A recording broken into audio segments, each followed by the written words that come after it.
Don't lose sleep that we lose at McLaurin. Don't lose sleep about it, because his replacement is right here on the couch.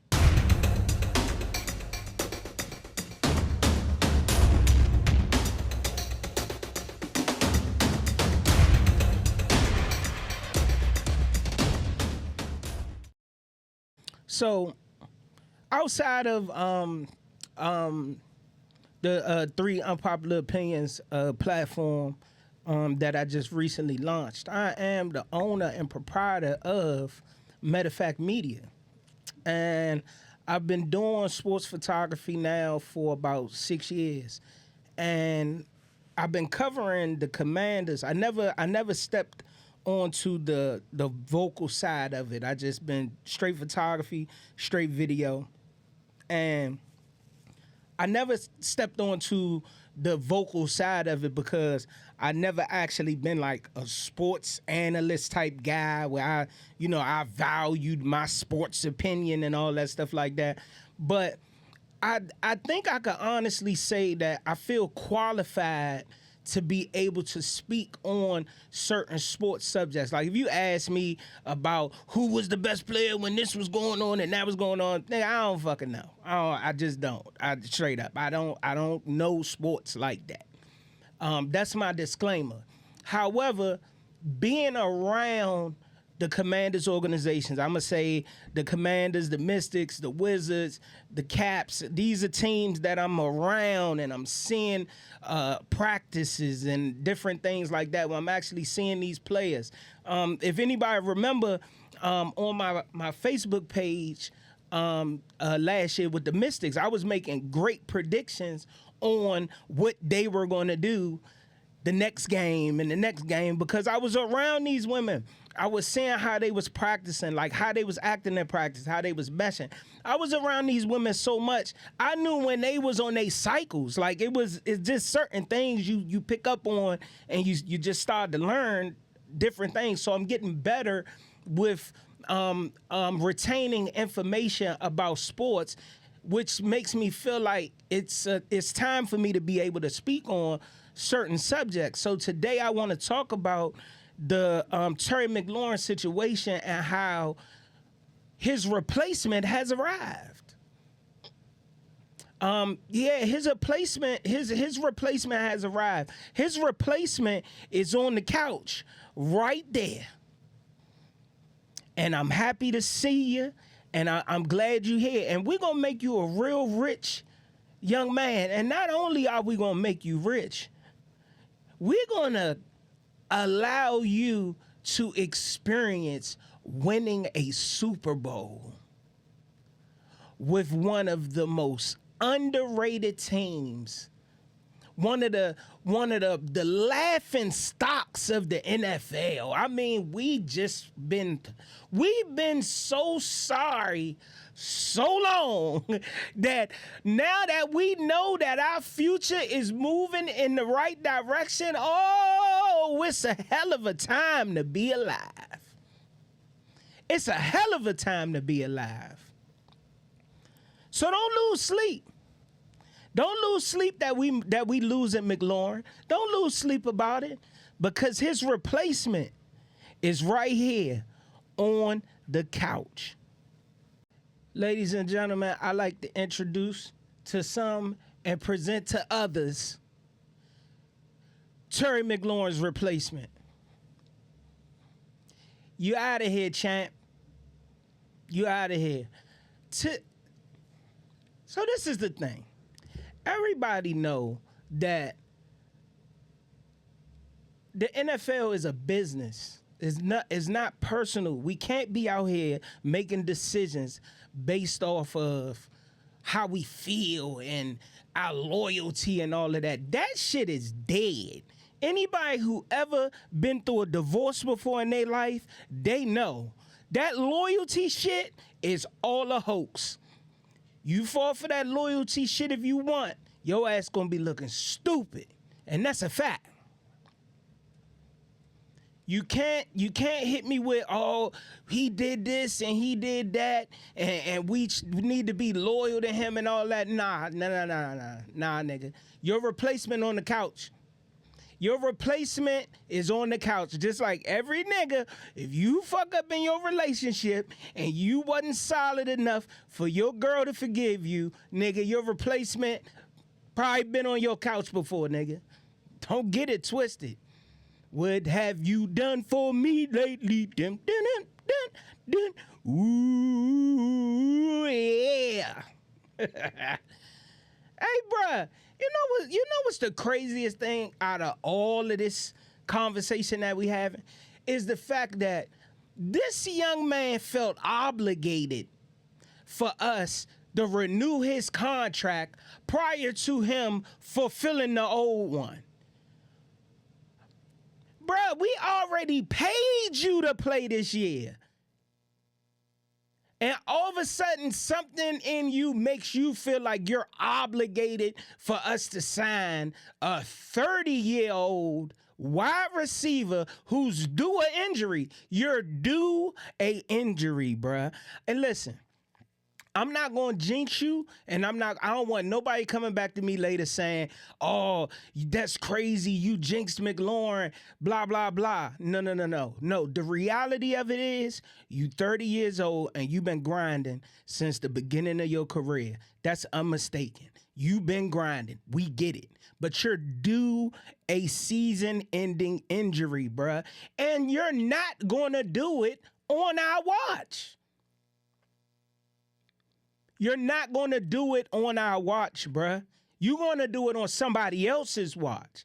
See, maybe if you played your final season with us that we already paid you to play, maybe if you fulfilled that, then maybe we could have came around and agreed on something around the $28 million range or something like that, which would have made sense. Maybe it would have made sense, because if you didn't notice, your replacement sitting on the couch right there. Look at him.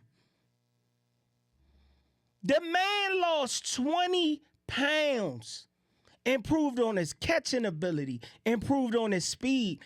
He is potentially the best Debo Samuels that Debo Samuel's ever seen.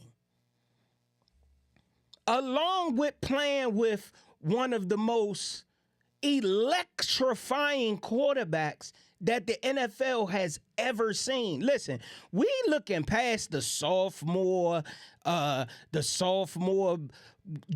conversation of whether he could be a bust. Maybe he just had a good first year. No. We not sizing this dude.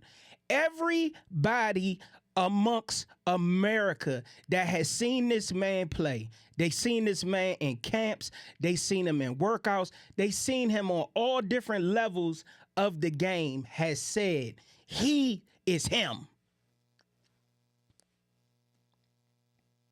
For years, we done seen Tom Brady make B-level players turn into superstars. We seen it happen. We not rolling the dice on a 30-year-old wide receiver who is due an injury based off of loyalty. Now, we get it. You might be in your feelings. You know, we got you sitting back. You got to go home and explain this shit to your little fair-skinned colored wife or whatever the case might be. And y'all trying to figure out what y'all already rich, stinking ass is going to do. In which, nigga, we made you rich, nigga. We made you rich. Let me see what this say. This says that we signed you to a 3-year contract, $68 million. $28 million of that we gave you up front, no questions asked. We gave you that $28 million. You balled out of control for us for 2 seasons. We appreciate that. Now,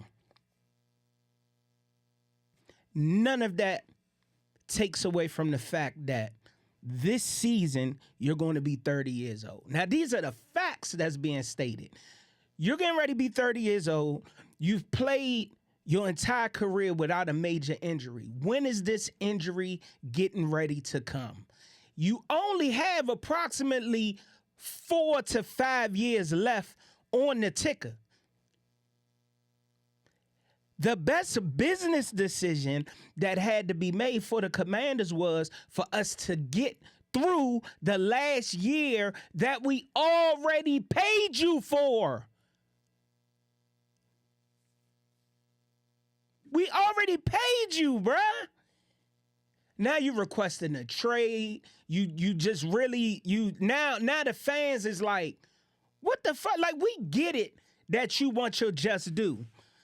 Or what you feel like is your just due. But on a business standpoint, it's not your just due.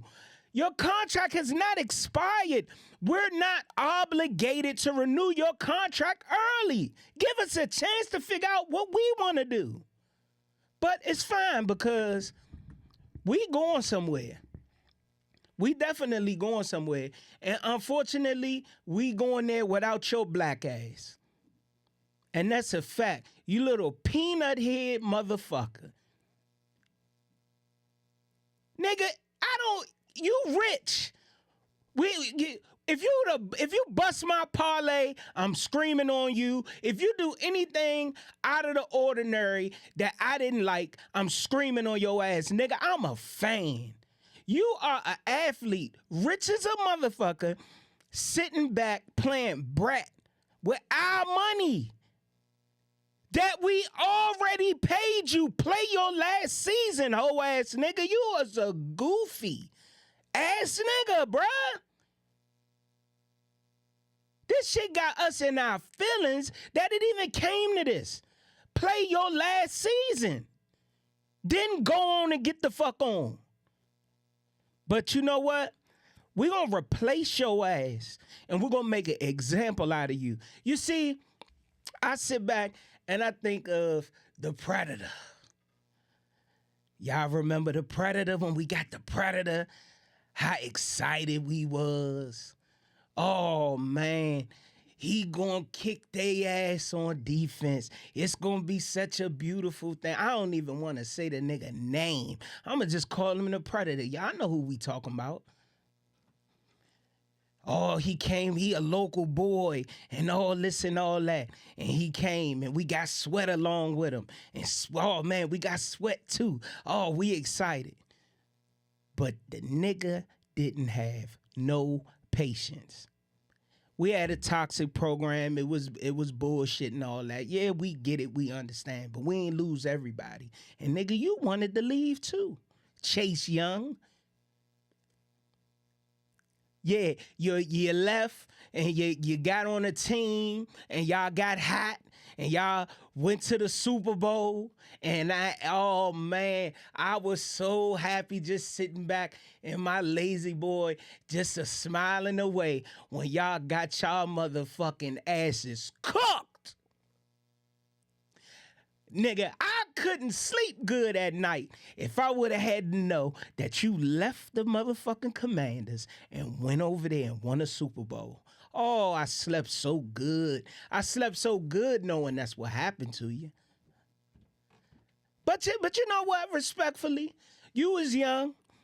You didn't understand the way the business really works. So Chase Young, if you want to come back home, we'll welcome you. We're going to welcome you back with open arms. Come on back. Come on back home. Because within the next 2 to 3 years, we're going to be hanging that banner, champ. We're going to be hanging that banner within the next 2 to 3 years. The way we building and the way we see things, we're going to be hanging that banner. So come on back home. We got plenty of room for you. But just know, you're getting paid the low. Just know you're getting paid the low. Goofy ass nigga. We on our best bullshit at this point. But yeah, like I was saying, Terry McLaurin, your replacement He on the couch. How's camp going out here, man? You get out here, change the scenery for Look at him. Look at him right there. Like so far? Man, it's been amazing. You know, just getting out here, just getting acclimated. OTAs, you know, I was here a little throughout the whole OTA, so I kind of got a feel for the team. But, I mean, day in and day out. Your replacement is speaking. You need to listen, my boy. Boys being competitive, we just, you know, going out here just to get better every day, just to take that next step. Talking about the feel for the team. How is that feeling being with your quarterback? You know, I'm a receiver, and I know how it is. I play with a. I don't want to go talk about the names of quarterbacks I play with, but what's the all bums? He played with the worst of the worst. Been like? I know where you came from. You had a pretty good talent, you know, at QB. But how has it been so far, man, with JD5? Man, JD5 amazing, man. Yeah. JD5 is JD5. Yeah. Like the way the balls that he throws, like layups. Did he wiggle in his seat like this a little bit? I know that I'm not gonna rewind it, but I know I feel like Spice Adams, when he said JD5, he like wiggled in his. I'm gonna let that slide. You know what I'm saying? And what makes him so special to me is how smart he is. The man looked at. The man said, "What make him so special to me?" He looked at his hand, placed it on his heart on some old Pledge of Allegiance type shit. You seen it. What make him so special to me? He took a hand like it, put it like this. Man, come on, man. We know what we got. Going in year 2, you get what I'm saying? Like the capability that he has to change the play at the line of scrimmage, what he sees and how fast he processes just stands out the most to me. How does he know all of this? This man has never played a season with us. How does he know that Jalen Daniels has the ability to do all of these things? Because he was watching him do the shit from another team saying, God damn, Slim like that. Threw someone out of the huddle yesterday for going off sides on the snap count. Like, what kind of leadership have you seen from him? You talk about the neck up there, but what about the leadership, the intangible stuff? Like, it's just things like what I was just saying. Yeah. Forrest, like, you know, he's just like DQ. Yeah. His standard is up here. His standard is all the way up here. It's like, he wants you to reach a standard that you don't think you can reach, but he think you can. You get what I'm saying? The way, and he's just pushing everybody. Hey, I could see that being Debo. Listen, every play that Terry McLaurin did last season that we thought was amazing, I could paste the Debo jersey and the Debo number on it and say that Debo could do the same shit. Hey, yo, my man. Hey, Terry. Hey, yo, my man. You know where the door at, right? We don't need to show it to you, do we? Goofy ass nigga. Tell me, what's been different with training camp here from what you experienced in San Fran those years you was over there? I say the most transitional thing for me is the offense. You know, coming from Kyle to Cliff, 2 different guys, 2 different teams, 2 different schemes. Yeah. So the way that I have to process things now here, rather than how I had to process it over there, it's like 2 different. Total different. Night and day, baby. Yeah, I was going to say, in San Fran, we're used to seeing you all over the field in all these different spots. When you first start talking with Cliff about what they envisioned for your role in the offense, what did they kind of explain to you as what they thought? That's for me and Cliff to talk about. You get what I'm saying? Are we going to wait and see it when we get the debut of the season? That's for me and Cliff to talk about, man. Hey, no, speaking of some of the things that, you know, you envision in this offense, and I don't want to, you know, I know y'all probably not going to elaborate too long. Let's get to it. I know you envision. Let's get to it. Don't stall on the questions and all that. Ask the questions, man. Let him know he the number 1 guy now. Peanut head you out of here. Straight like that. 17. So what's it been like without being out there, just being you? Because I look at you guys as 1A, 1A, 1A, 1A plus. However you want to put it, y'all both, you know, number 1 type of guys as a receiver, man. But now you've been carrying the load. You haven't had your guy in the room. How has it been thus far? It's been smooth. You know, we got a lot of young guys in the room, but like I've stated throughout the week, like the young guys that we got, I think is a little ahead of the curve. Okay. But how smart they is in the classroom, how they come out here and work. He ain't say old guys.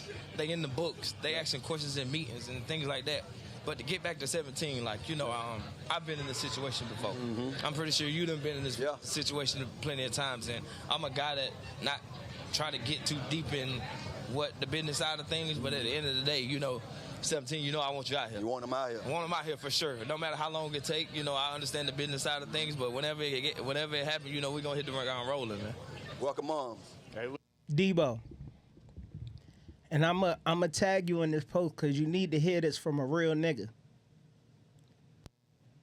Never once did I doubt you, my guy. As soon as I found out that we had an opportunity to get you and they went and got you, I was ecstatic.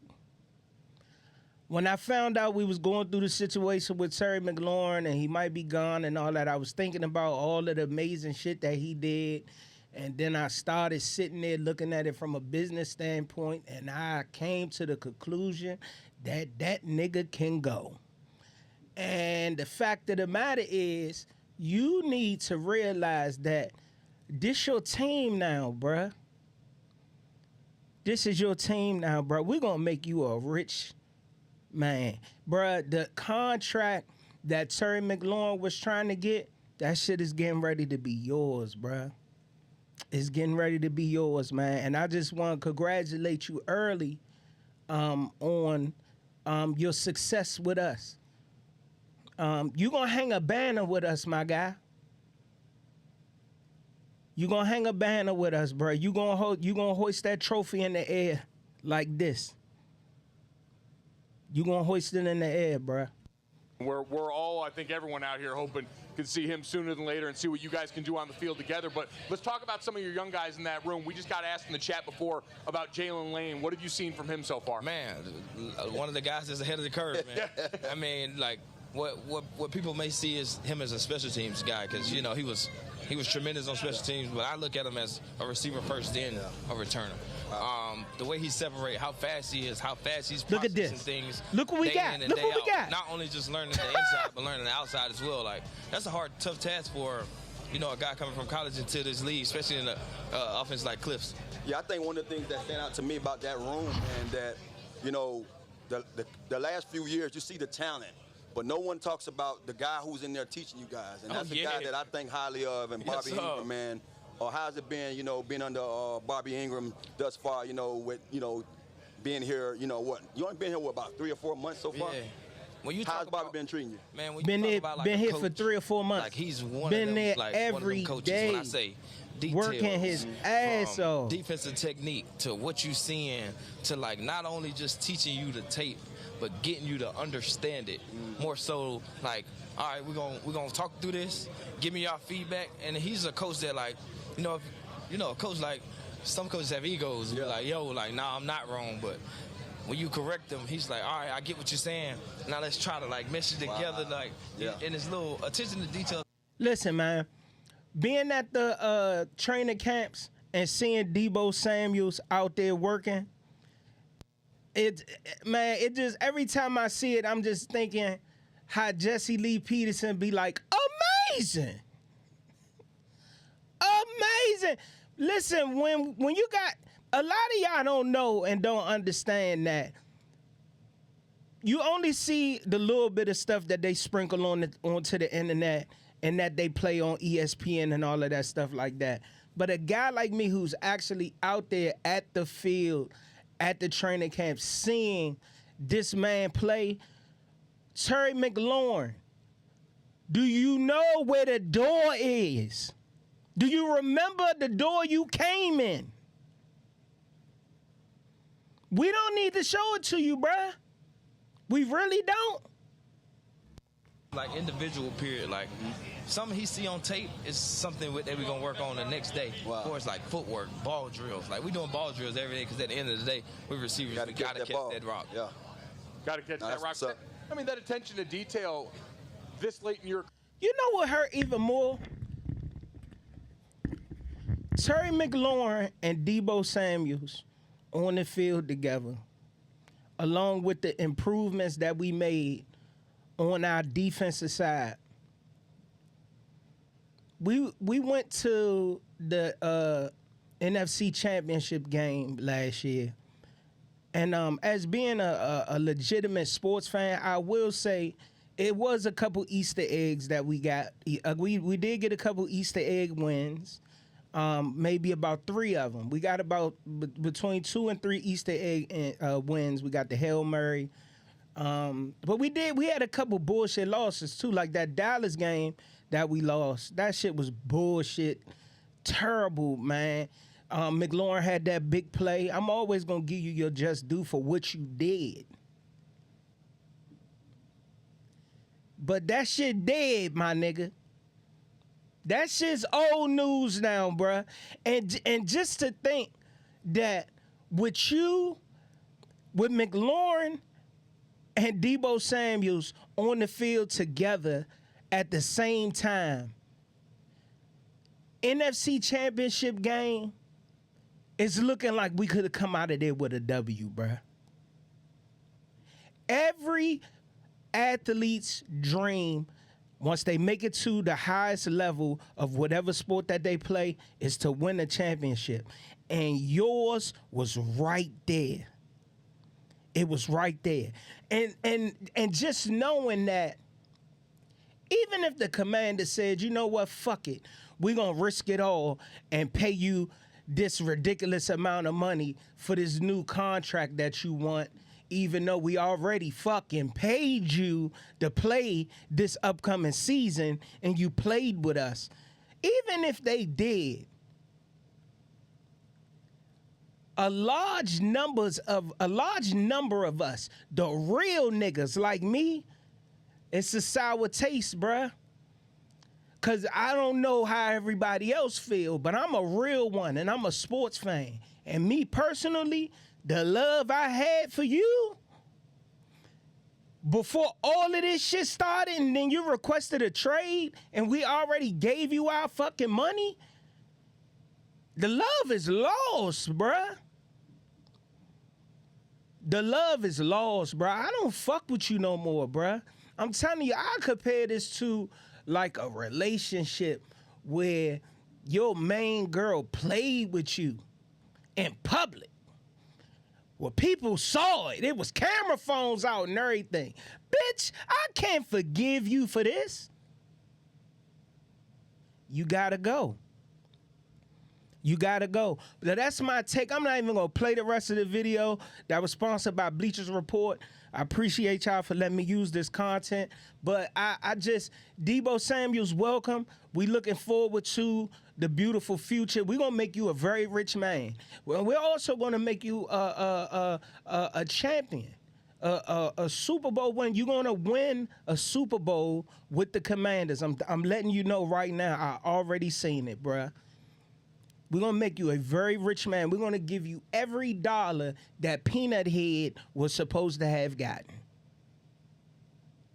And that's a fact. I'm going to stand on that.